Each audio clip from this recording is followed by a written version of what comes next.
Live from Brussels, it's ZN Live. And today we're very excited to have a special guest, Alia Papageorgiou, who is an influencer, an EU influencer. She's also an experienced writer, communicator, journalist. She's got a lot of different hats. She's also a strategic consultant. She's the president of the Press Club in Brussels and the founder and director of the Writers' Festival of Belgium, something I'm very interested to hear more about. So you're launching a short story competition. Tell us why you started this and what is this competition all about, Alia? Thanks so much, Phil. It's really great to see you. I hope you're having a really great summer. Thanks for having me back live on ZN Live. So the festival I was talking about for 5 years and getting nowhere. And then, of course, COVID was there, so I could use that as an excuse. But then I got tired of talking about it and did it last year as a small, launch, soft launch. And then this year we're trying our best, but it's been a busier year than I thought. So it will be fairly big. We have authors coming from the UK, from Belgium, obviously, because we focus on Belgium. But one goal is to have once a year a printed collection of the best short stories of Belgium. And this is the first step to getting to that goal, which is launching the short story competition, which we will present at the festival, the winner, hopefully. And there's so many great writers in Brussels. I mean, I've been involved in writing groups for the last 2-3 years now. It started around the pandemic that people started, meeting and talking about what I'm writing, what can I do, how can I improve it, how can I, make a story really shine instead of be, this rough work that was lonely in someone's, at someone's desk. And it's just grown from there. And I think that it's something that's exciting. I think there's something, sorry for the long answer, but we've got a really big tradition of writers' festivals in Australia, which, like, the last time I was working there around 2018-16, I was volunteering at the Canberra Writers' Festival, the Sydney and the Melbourne Writers' Festival. They take over the city. They become part of, the daily life and the discourse and the journalist, writers' ideas. It can be even music or film, anything that brings out ideas just really takes over the city. So tell me, for those who want to participate, is there a language criteria? How long does it have to be? How short is a short story? Yeah. And when is this happening? Is it open now? Can we start participating right this minute? So it's open now till the 15th of September. It has been an interesting question to see what happens with language. At this time, I'm advertising it in English, but I would say that definitely Flemish and French would be, accepted since we're in Belgium. I can't not include them. But at this stage, the ad is in English. It just opened this week. So okay. I'm kind of looking to see, because the book helpline that we have on board as partners, they're based in the Netherlands and the UK. The Brussels Times is our partner, who they've said they would publish the finalist once that's we get to a good finalist. So it's exciting, but there's still a lot of nitty-gritty to figure out, if you bear with me. Fantastic. So please share the links. We will share this online so people can participate. And I think it's key to start writing. I think, you said it started in COVID. I think COVID has been an inspiration for a lot of people. A change of pace made them make, decisions on health, on writing, on life's direction. Now, what did COVID do to you and communication around you? What was the big changes that you saw coming out of COVID? Yeah, I mean, that was just, if personally, consulting in Brussels at the time was like going through some kind of juggernaut experience of contracts suddenly shrinking to nothing or expanding in ways that you wouldn't have imagined. There was one consulting, a few months gap where I was consulting the European Commission on the communication on the vaccines. It was just 3 months, but it was massive campaign, massive concentration of what had to go in to the visual, to the messaging, to community management, to this, and most of it was based on Facebook. where you have all of you. It's felt like most of Europe actually attacking, the messaging because of, for example, at the time, the anti-vax, and which hasn't gone away, but the anti-vax and the kind of presidential campaign, which was also pouring money into that from the US. I mean, it's like a faceted, I don't know, dragon that was like it was just a massive, that particular point in time. So yeah, so sorry, your question was how did I experience it? But it's such creativity, such amazing like force of pulling people together, figuring out very quickly who's best at doing what, who can do, which type of application, which type of media better. And I think the communications have shifted a lot. I think the one downside has been a lot of people moving around, losing jobs, or much smaller contracts that would have a much bigger turnover. It was very kind of unstable, it felt like, in Brussels. And I remember getting to, I think we got to 2021, or maybe it was 2022 in January, the 1st of January, and I've never seen so many people say, "Oh, I've got a new job. Oh, I'm starting here." And it was like, wow, it was just it was impressive, actually. It's very, don't know if I get to think about it in that way, but it had a huge impact on I think the way we're working and the way we're trying to kind of move on from that stress of the like working in a panicked environment as well. Yeah, I think it's been a massive accelerator of change. I mean, it helped us to make a full move to remote first in ZN. So now we have a network of over 130 people working all over Europe. We've had to organize it using digital tools.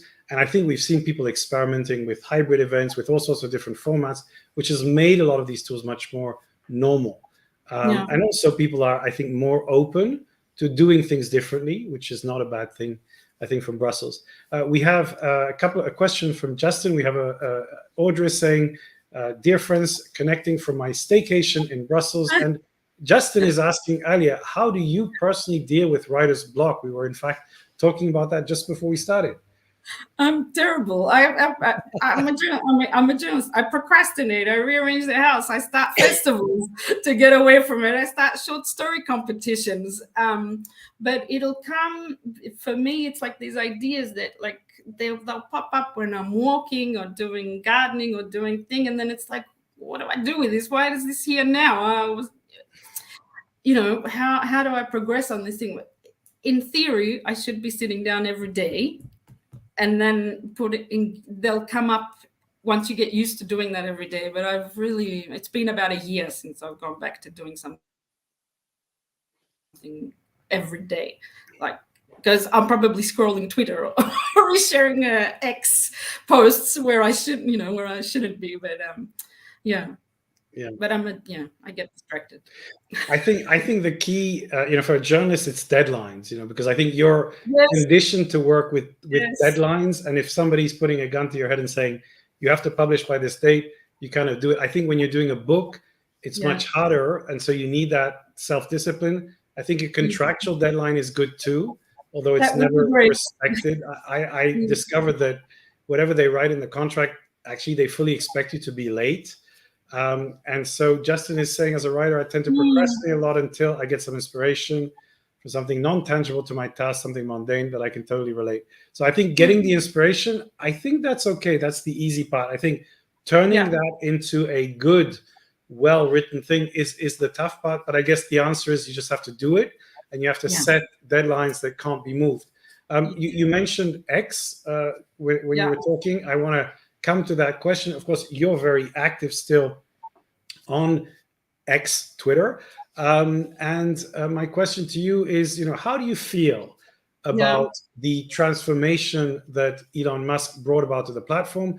Most people in Brussels are not very happy about it, but they're still staying there. We have people like John Worth, who has completely abandoned the platform and is actually starting to be more active on LinkedIn. Mastodon isn't really taking off. So how do you feel about X? And are you planning to stay there? Are you thinking of leaving? And what do you think is going to happen to the Brussels bubble in general?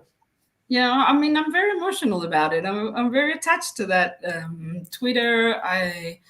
I just as to give you an idea of the personal experience. I mean, I started as a journalist in 2006 in Australia, and then moved to Greece, and then to Brussels by 2008, where I had to bring kind of that network with me, which was through Facebook at the time. And then when we got to Brussels and we got to the Twitter being launched, we had like a digital first newsroom. I was working at a weekly newspaper there, where I was actively creating stories through Twitter. I was, looking for because we were very small newsroom. It wasn't like a big outfit. It was independent with a small, publishing business. So I was actively looking to this tool to give me contacts and sources and spread around the world, where we could also make, on the other end, we could also see how the EU's policymaking like reflected on the world. So it was this massive kind of aid for a young journalist I wasn't that young at the time. I was about 28, I think, when I got to Brussels. But yeah, but it was a while ago, and I've spent basically the next, all of my years on it since then. So it's very emotional, I'd say. Mixing the Facebook and X together. I mean, I actually deleted the Facebook app about 2 years ago now, when I had to stop the consulting on the pandemic. It just got too much, and especially Facebook in Greece just became nationalistic / war on vaccines. So it was like, plus it was people that you knew personally, and so it wasn't tenable at that time. And I haven't uploaded it again, but when they changed to X, there was all this outrage, especially from the New Yorkers on my app. Sometimes I think they take over the thinking about it as well. And I know people who were fired like the week before, a few weeks before it changed, and they have opinions about all the policy work they did, the government work they did. I spent many years seeing and working as a press officer for the EU to Australia between 2015 to 2018, like just seeing all these. Like, it took many years for governments to be convinced that they should be on there. All the communications that they would do would pretty much be on there to be able to reach networks around the world. And it's like, where are they all going to go, and who is going to buy it? And now we have the answer. But I can tell you, for a second, I was tempted to delete it, but I'm so addicted to it that I still need to see what's happening. How is it going? I can see that it's very like an unstable type of situation, where it's even now that every daily, I mean, Mr. Musk is posting up, different versions of the X symbol with a bird and with a bluebird sometimes, and with all these commentary on, fight birds, etc. The businesses, he must have a lot of time on his hand for all of that conversation. So answering one of your questions is, I'm still there for now, because I can't, I use it daily, also for my news, and all the journalists around the world that I do know from there are still on it, most of them. It has interrupted a lot. It's been a big impact on, how can I put it in a compact way? It has made a big impact on making sure that the source is like a real source, and the changing of the check, and who is a real account, all of that. And there's still a lot of let's wait and see, I think, from the EU institutions. Let's wait and see that every DG that I know that is on Twitter is not left yet or considering it. There's been a lot of funding that went to Mastodon, so that was also interesting, but I also don't see it as something that a lot of people spend a lot of time there. And definitely LinkedIn. LinkedIn has the trust factor. LinkedIn has the pool of having already created. Just from personal experience, twice I've had job offers just because of LinkedIn. So you have that kind of the other world of business there. That's kind of shown to be sticking. Yeah, I think that LinkedIn is kind of proving a very strong platform, because it's continued to grow. It's benefiting, I think, of some of the uncertainty of Twitter. It has a very different architecture, but I think for kind of polite conversations with your ecosystem, it's great. It doesn't have the outreach potential of a Twitter, But I think, for me, the most important thing is to remember that there was an internet before Twitter, and that it doesn't fundamentally matter which channel you're using, because you need to constantly be experimenting with different ones. I think now is a good time to get better at LinkedIn. I think, as I would agree with you, that you have to have a wait and see on X, and perhaps start testing more Instagram, perhaps Mastodon. I think Mastodon doesn't seem to have the critical mass. Who knows when Threads is coming? But again, and by the way, we have a newsletter on LinkedIn that we're actually very happy with, because it's a great, the registration is real. People, it's not, you can't just send it to your database. It's people who sign up, and it's giving us a really nice little structure and interaction. So I think LinkedIn is proving to be a kind of winner out of this space. But again, you always have to be open to multi-channel communication. I think that to me is the most important thing. Audrey, by the way, says, welcome to the ex-Twitter addiction, Alia. And I want to move to the... Go ahead. I was just going to say, of course, the biggest cause that I have is that journalism still survives, is sustainable. So one of my other first reactions was, well, let's just support our local journalists and our local media. I know it's kind of old school to think like that, but the Brussels Times and the Bulletin need your help. And if they had comments there, for example, that could also be another platform for us. It's not beyond expectation that we would go out and support actual people who are working to bring us facts daily instead of sticking to this. So it's not cut and dry, but that's the my constant biggest worry is about the sustainability of journalism and the necessity of good journalism.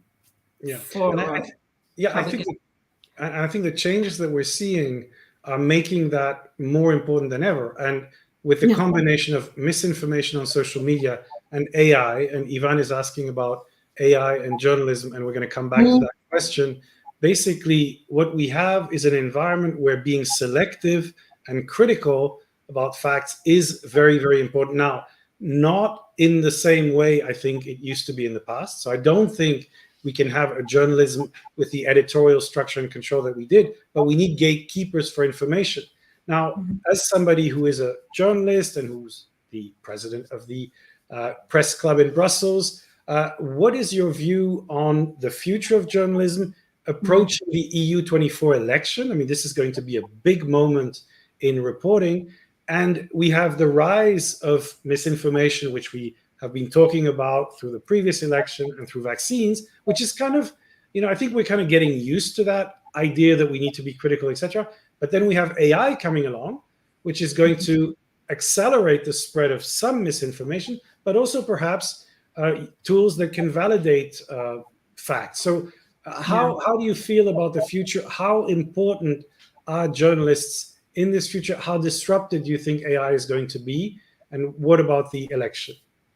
You can choose whatever question. I mean, I think AI is going to be as disruptive as the programmers using it or the people using it. I don't think that it's going to be something that's so, massive it will take over the world by itself. I'm not one of those people. It depends on how you use it and what you're using it for, and it can only go so far as what we're telling it to go, as far as I can tell. By now, we still haven't gotten to singularity or beyond it. So we're still the ones. Yeah, no, you agree with me there. Okay. No, so what do you think is going to happen during the election? Do you think it's going to be very different from the previous cycles, or do you expect it to be similar? That people think that certain political parties, certain candidates, and those who get involved, and definitely the European Parliament already, are very concerned with the facts being out there as prominently as they possibly can against any misinformation or disinformation that could be there as well. I've seen a few countries, like in Slovakia, for example. I thought it was interesting that some campaigns have already started for the European election, like they've announced candidates, and that's like, for example, one of the countries I know best, Greece, that I don't think you would see that until it's very much closer to the date. But I thought that was interesting that, that it's from Volt, which is like a pan-European, says that it is a pan-European type of outfit, where they've already said these are the candidates, they're going out there working, they're going around the country, and that's one example. But I think that there is a great risk of a lot of misinformation. I think there is definitely a lot of tension, a lot of political. I mean, we have a lot of elections to go even before we get to the European elections. There's a Polish election. There's countries on the border with Ukraine who daily are still, of course, dealing with everything that's happening in Ukraine, and probably have people who have fled from Ukraine, and they're trying to also help them, would be feeling strains on their political structures, definitely and there's a lot of examples, and there's a lot of constitutional changes which make and judicial changes which make reporting not as easy as it should be. Journalists are very much under pressure, especially in Poland, for example. The European Parliament, I know, is starting a campaign to make sure that it's kind of obvious to everyone what the EU does in their region. I was trying to find, just before we started, like where the funding goes in each region, so that you can be clear to people, like what they're actually doing, and what it means when someone is elected to the European Parliament, and how every country is benefiting in some way, or the result is. There's a lot of conversation. There's a lot of focus on facts. There's the EU versus disinfo, which that is more against Russian propaganda, specific to that. But I'm sure that they will also look at the EU elections at some stage, because just in thinking about our conversation today, when I had a look at some of the articles from 2018, 2019, they were also all mentioning Russian disinformation in the EU elections, even then. So it's on the top of everyone's mind. That's I think that in a sense, the positive thing is that we've really, at least we can't say that we're unprepared for disinformation, because that's really been the narrative of the last few election cycles.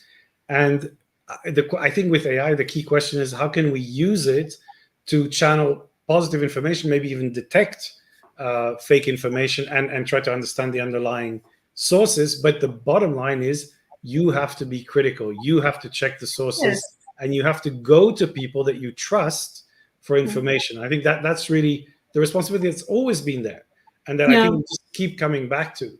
Now, when you meet people who are starting their career, young people, students, and they want to start as writers, freelancers, journalists, what is your advice to them? What do you tell them? What are the skills they need? What's the mindset they need? Yeah, I mean, first of all, is to take care of themselves and not think, that and to go for what they want to be doing. And the one of the main questions I get is, how do I come to Brussels? Because it's like, for example, I was at a student journalism conference in Greece over the summer, and that's the first question. Like, how do I come to Brussels? How do I work as a journalist in Brussels? I mean, I think that there are amazing young people who do so many more things than we would ever, imagine. Grow companies and NGOs and communications campaigns that we hadn't even considered, like because of great tools like our phones or the digital possibilities that are there now. So it's something that is only a positive for them. I would say to just keep going, and you can do. I mean, journalism is a very kind of attack / tough / an industry that has been smashed on by this digital tsunami that has been the social media platforms, that have been the internet itself. So it's something that a lot of people think that it's impossible, actually. But sometimes you'll meet people and they'll be like, no, I have to be a journalist and that's what I'm going to do. So if you're clear and you know what you want to do, keep going, and it'll it'll work out in one way or another. It'll work out in regardless, is what I think. Because I think the internet has made everyone into a communicator slash journalist, right. in the sense that we're reading and then we can participate.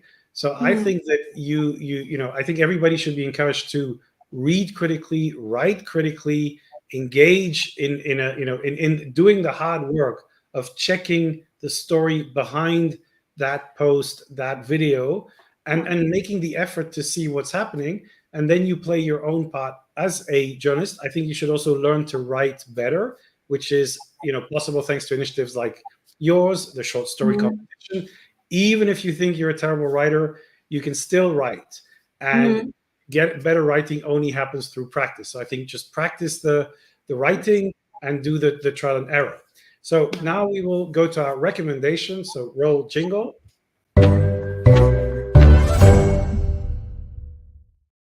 So what are your recommendation for our listeners and viewers? Yeah. So this was to recommend Twitter Books feed. and podcasts. And, yeah. Books and podcasts, yeah, of course. So the Writers Festival of Belgium actually has its own podcast, not to toot my own horn, but here we are. It's called On the Page. It's on Substack. If you'd like to have a listen, you can find it through our Instagram and Twitter, which is Writers Fest Belgium.